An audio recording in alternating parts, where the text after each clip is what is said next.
एक पिता के रूप में देखने की कोशिश करती हूँ कि भारतीय समाज में पुत्रियों के जन्म पर बहुत खुशी नहीं जाहिर की जाती है, लेकिन पिता चाहे किसान भी रहे वो अपनी पुत्रियों को राजकुमारी समझता है और इसीलिए उसने बेटी का नाम तो सोना और रूपा रखा है और बेटे का नाम गोबर रखा है।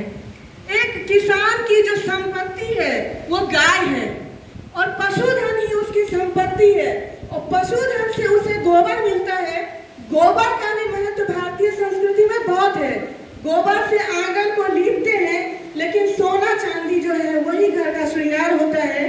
तो एक पिता के रूप में जो होरी का चित्र रचा है प्रेमचंद ने, उसको समझने की जरूरत है कि एक भारतीय पिता के और एक भारतीय पिता के पास धन हो चाहे ना हो, वो अपनी पुत्रियों को कितना श्रेष्ठ स्थान देता है और इसीलिए वो बेटी का नाम सोना और रूपा रखता है। फिर भारतीय समाज में बचपन से ही बहुत बड़े बड़े सपने दिखाए जाते हैं और ये जो बड़े बड़े सपने होते हैं वो बेटियों के जीवन का सुख चैन छीन लेते हैं। मैं आऊंगी गबन उपन्यास पर। गबन उपन्यास की जो जालपा है उसके जीवन में कोई दुख नहीं है, लेकिन जो भी दुख हम देख रहे हैं वो दुख कहाँ से आया है? वो दुख समाज ने रोपा है।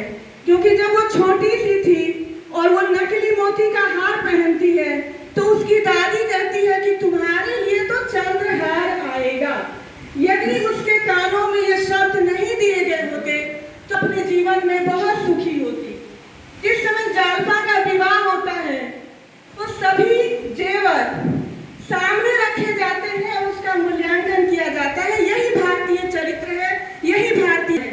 क्योंकि जब बारात आती है और जब तिलक की रस्म होती है वहां पर महिलाएं गीत गाते हुए भी बोलती हैं कि हम आपकी जो स्थिति है, आपकी जो हैसियत है, आपकी जो औकात है वो इस जेवर से ही मूल्यांकन करेंगे।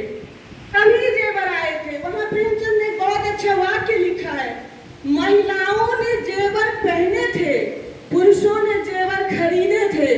सबके पास अनुभव है, सभी मूल्यांकन करते हैं, लेकिन जालपा के कानों में एक शब्द पड़ता है कि चंद्रहार नहीं है।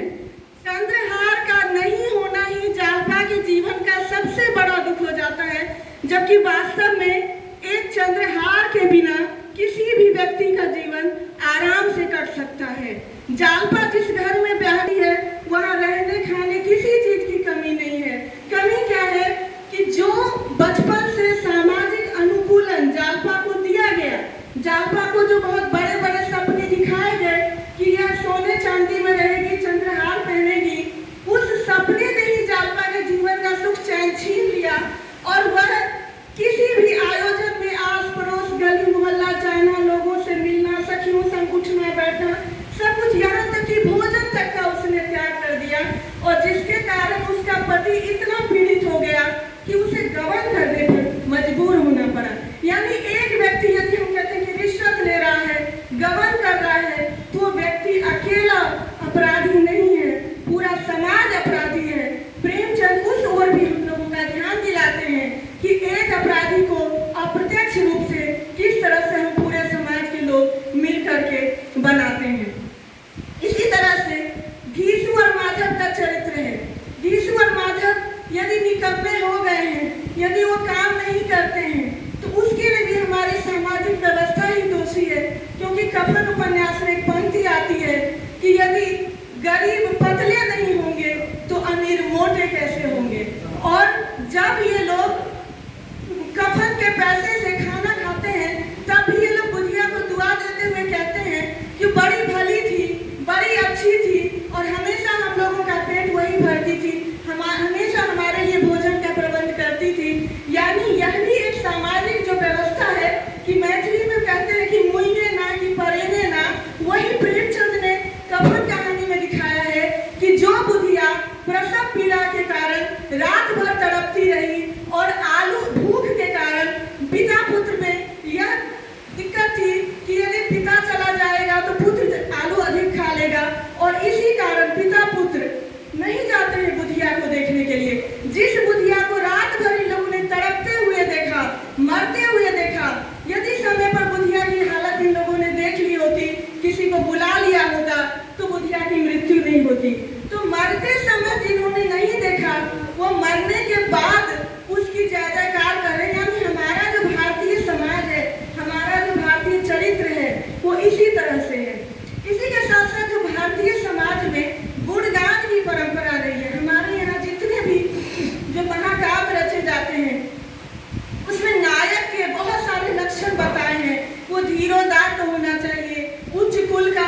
चाहिए, उस धारणा का भी खंडन किया है। क्योंकि रंगभूमि में जब वो सूरदास का चित्रण करते हैं तो उस जिसको हम कहते हैं आभिजात्य समाज का जो आभिजात्य का प्रभाव रहा है उसको भी उन्होंने खंडित किया है। यानी कुल मिलाकर के मैं उन रचनाओं में चरित्र की दृष्टि से उनकी रचनाओं को देखने और भारतीय समाज की सोच को जो उन्होंने पकड़ा है, चित्रित किया है, उसको समझने की मैं कोशिश करती हूँ और लोगों को भी बताने की कोशिश करती हूँ कि हम लोग प्रेमचंद ने ये लिखा, प्रेमचंद चरित्रों को रचते हैं। उन चरित्रों के माध्यम से हमारी जो सामाजिक व्यवस्था है, हमारी जो सोच है, हमारी जो परंपराएं हैं, हमारी जो रूढ़ियां हैं, उनमें जो कमियां हैं, उनमें जो अंधकार है, उन अंधकार को मिटाने की कोशिश करते हैं। बहुत सारी चीजें हैं, बहुत सारी बातें हैं, लेकिन मैं अपनी वाणी को यहाँ पर विराम देती हूँ क्योंकि प्रेमचंद के साहित्य पर अभी बहुत कुछ लिखना और बोला जाना बाकी है। बहुत अच्छा।